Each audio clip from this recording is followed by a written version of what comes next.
guys! Good morning! Time check for today is 7:48 ng umaga.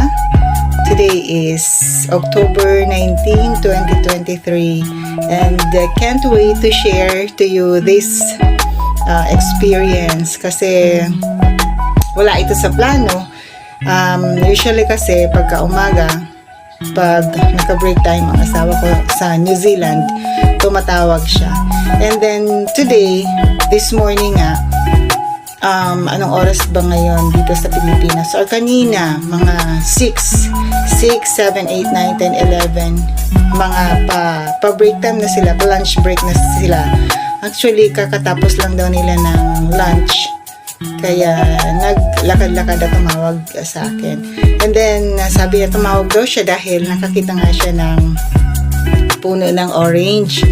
So siguro dahil iniisip niyang baka hindi ako maniwala, so talagang naglakad siya at pumunta siya sa isang residential compound kung saan merong puno ng orange.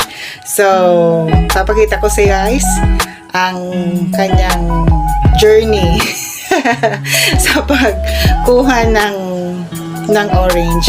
Alam niyo guys, yung feeling na parang naglilihi ka na nire-request mo sa asawa mo na dapat pagkuha mo, nandyan ka, nasa background ka, or dapat nag-video ka, na nagpipi ka ng orange, ganun. Tapos pag sabi niya, hindi pwede, kasi sige na, please. Yung parang ganun na feeling ko tuloy,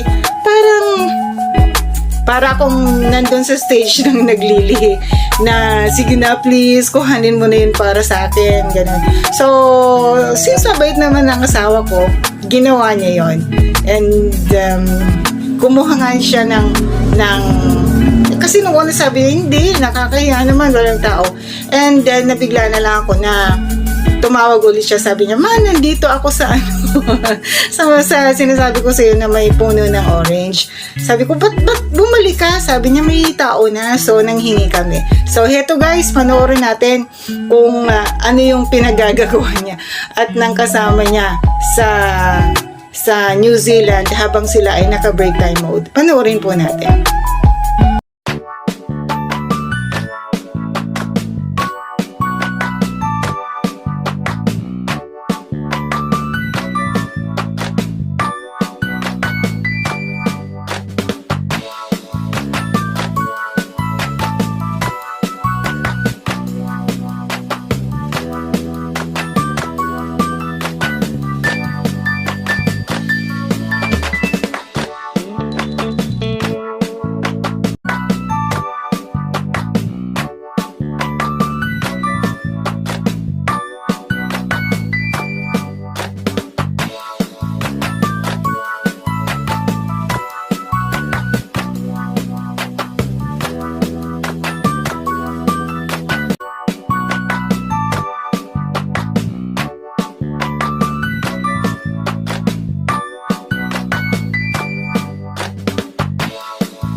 So, that's it guys. Alam nyo, kahit tapos na kami mag-usap ng asawa ko, naalala ko yung moment na humingi siya kasi masyadong mahihain ang asawa ko. Pero parang wish granted kasi ako eh. So, sobrang tuwa ko talaga na nakakuha siya ng orange fruit kasi dito sa amin, kinukuha niya balimbing or santol, diba? Pero in fairness, masasarap din naman. Pero kakaiba kasi, diba?